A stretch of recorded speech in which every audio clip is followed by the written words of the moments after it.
Okay. Wow, this seems to be the week that I'm reading all my favorite stories to you. It just worked out that way. I didn't want to miss this one. So this story is called Knuffle Bunny.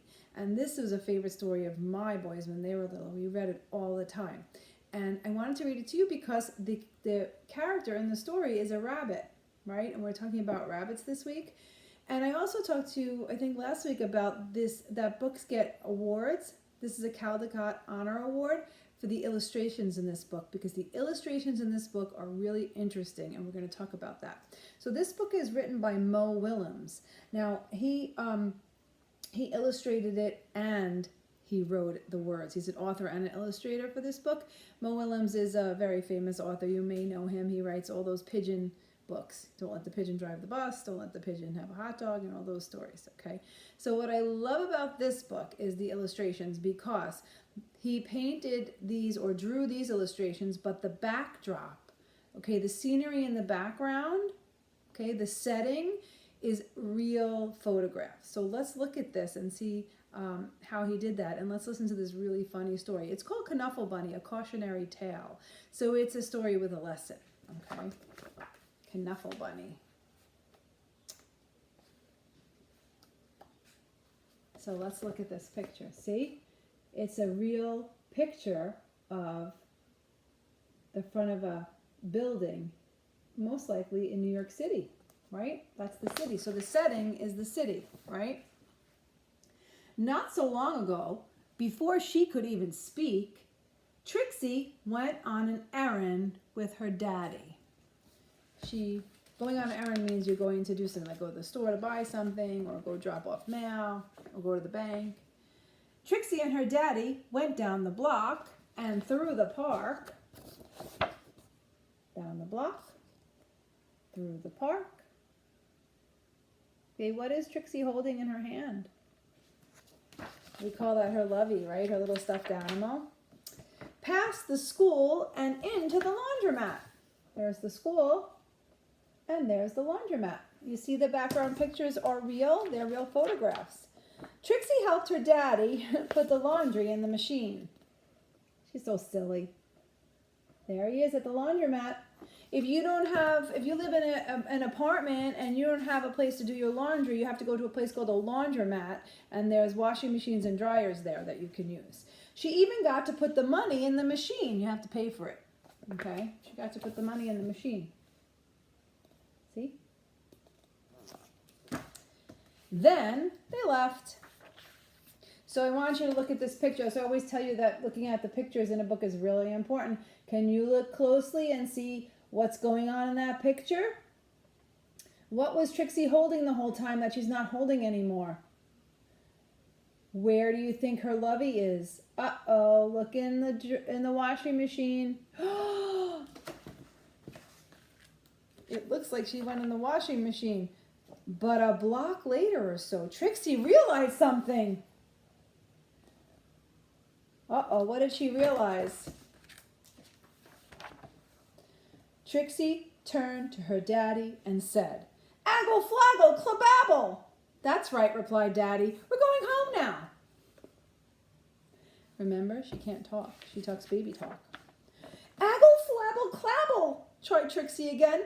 "Blaggle, plabble, wumpy, flappy, snuff." She's trying to tell Daddy something.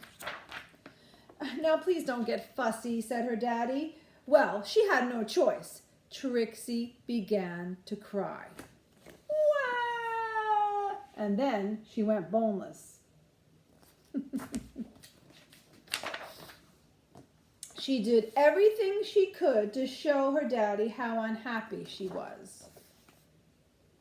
Oh no, she's having a tantrum, right? Oh no. By the time they got home, her daddy was unhappy too. Why is Trixie so unhappy? She lost her lovey and she left it at the laundromat. As soon as Trixie's mommy opened the door, she asked, "Where's Knuffle Bunny?" Look at Trixie's face. She's angry because she was trying to tell Daddy that the whole time.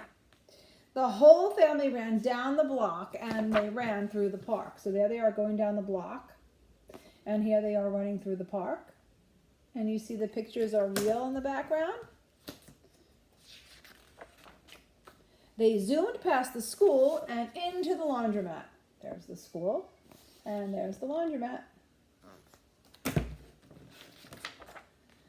Trixie's daddy looked for Knuffle Bunny and looked, but Knuffle Bunny was nowhere to be found.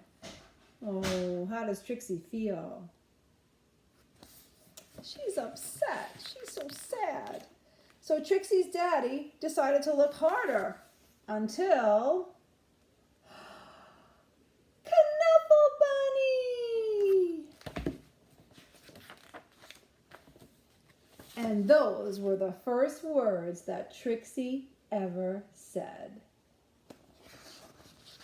Oh, that was a happy ending, right? So what I like about this book is that we can talk about the setting of the story.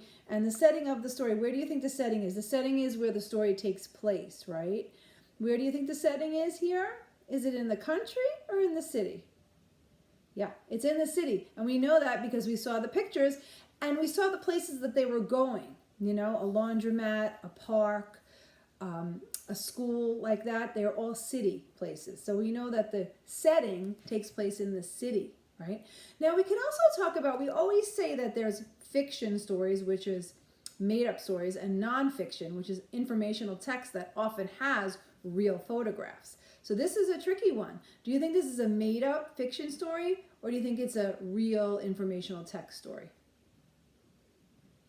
That's a tough one. I think that it is a fiction story because somebody made up a funny little story, because all of these things can happen, and often in fiction stories all of the things can happen, but someone decided to write a story about it, okay? So that's a fun little story called Knuffle Bunny that is one of our favorites, and I loved pointing out the artwork in it, the illustrator, how he used two different mediums, photography and painting or coloring, to do his illustrating. Okay, hope you enjoyed my story. Have a great day.